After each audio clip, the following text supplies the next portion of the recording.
Hello friends, జై సుమేధ కిచెన్కి స్వాగతం. ఈరోజు నేను బెస్ట్ స్నాక్ రెసిపీ అదేనండి, బ్రెడ్ పిజ్జాను ఇంట్లోనే ఓవెన్ లేకుండా ఏ విధంగా ప్రిపేర్ చేయాలో చెప్తున్నాను. చాలా సింపుల్గా మనం ఇంట్లోనే ప్రిపేర్ చేసుకోవచ్చు.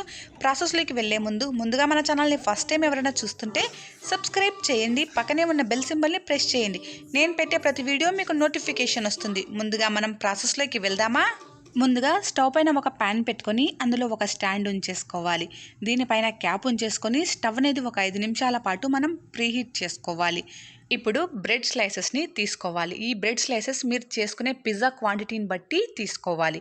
మీ దగ్గర పిజ్జా సాస్ లేకపోతే పిజ్జా సాస్కి బదులుగా టమాటో కెచప్ 2 టేబుల్ స్పూన్లు, రెడ్ చిల్లీ సాస్ 2 టేబుల్ స్పూన్లు యాడ్ చేసుకొని ఒకసారి అంతా బాగా కలిసేలాగా మిక్స్ చేసుకొని ఆ సాస్నైనా యాడ్ చేసుకోవచ్చు. మీ దగ్గర పిజ్జా సాస్ ఉంటే పిజ్జా సాస్నైనా యాడ్ చేసుకోవచ్చు. నా దగ్గర ఇక్కడ పిజ్జా సాస్ ఉంది కాబట్టి నేను పిజ్జా సాస్నే వాడుతున్నాను. మీరు లేకపోతే ఆ సాస్ని వాడుకోండి. ఇలా బ్రెడ్ స్లైసెస్ పైన యాడ్ చేసుకుంటూ బ్రెడ్ అంతా అంటేలాగా ఈవెన్గా స్ప్రెడ్ చేసుకోవాలి.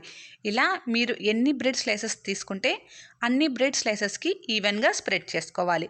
ఇలా ఈ విధంగా ఈవెన్గా స్ప్రెడ్ చేసుకున్న తర్వాత ఇలా మీకు నచ్చిన వెజిటేబుల్స్ని బ్రెడ్ స్లైసెస్ పైన యాడ్ చేసుకోవాలి. నేను ఇక్కడ green capsicum, yellow capsicum, olives, onions పెటల్స్ని యాడ్ చేసుకుంటున్నాను. మీకు నచ్చితే tomato slices, cauliflower, broccoli, paneer ఇలా మీకు నచ్చినవన్నీ యాడ్ చేసుకోవచ్చు. ఇలా ఈ విధంగా అన్నింటినీ యాడ్ చేసుకున్న తర్వాత దీనిపైన మొజిల్లా చీజ్ని యాడ్ చేసుకోవాలి. ఇది కూడా మీకు నచ్చినంత క్వాంటిటీలో యాడ్ చేసుకోండి. ఈ మొజిల్లా చీజ్ని ఎక్కువగా యాడ్ చేసుకుంటే టేస్ట్ అనేది బాగుంటుంది. అలా యాడ్ చేసుకున్న తర్వాత ఈ బ్రెడ్ స్లైసెస్ని మనం ఏ ప్లేట్లో అయితే బేక్ చేసుకుంటున్నామో ఆ ప్లేట్లోకి ట్రాన్స్ఫర్ చేసుకోవాలి. ప్లేట్లోకి ట్రాన్స్ఫర్ చేసుకున్న తర్వాత చిల్లీ ఫ్లేక్స్ని యాడ్ చేసుకోవాలి. చిల్లీ ఫ్లేక్స్ని యాడ్ చేసుకుంటే టేస్ట్ అనేది బాగుంటుంది. ఈ చిల్లీ ఫ్లేక్స్ హోమ్ మేడ్ అండి. ఏ విధంగా ప్రిపేర్ చేయాలో మీకు నెక్స్ట్ వీడియోలో చూపిస్తాను. ఇప్పుడు ఒకసారి ప్యాన్ అనేది ప్రీహీట్ అయిపోయిందో లేదో ఒకసారి చెక్ చేసుకుందాము. ప్యాన్ అనేది ప్రీహీట్ అయిపోయింది కదా. ఇప్పుడు బేక్ చేసుకునే ప్లేట్ని ఈ ప్యాన్లోకి యాడ్ చేసుకోవాలి. యాడ్ చేసుకున్న తర్వాత దీనిపైన పించ్ ఆఫ్ సాల్ట్ని యాడ్ చేసుకుంటున్నాను. చీజ్లో కూడా సాల్ట్ అనేది ఉంటుంది. ఇది పూర్తిగా ఆప్షనల్. మీకు సరిపోదు అనిపిస్తే యాడ్ చేసుకోండి, లేకపోతే అవాయిడ్ చేసేయండి.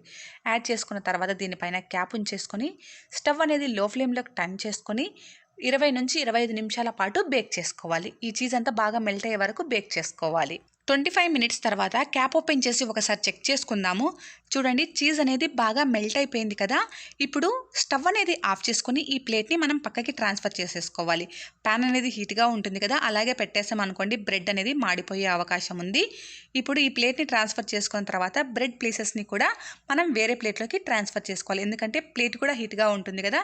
చూడండి, బ్రెడ్ అనేది మాడిపోకుండా వెనకాల కూడా ఎంత పర్ఫెక్ట్గా వచ్చేసిందో. అంతేనండి, ఎంతో టేస్టీగా ఉండే బ్రెడ్ పిజ్జా రెడీ అయిపోయింది.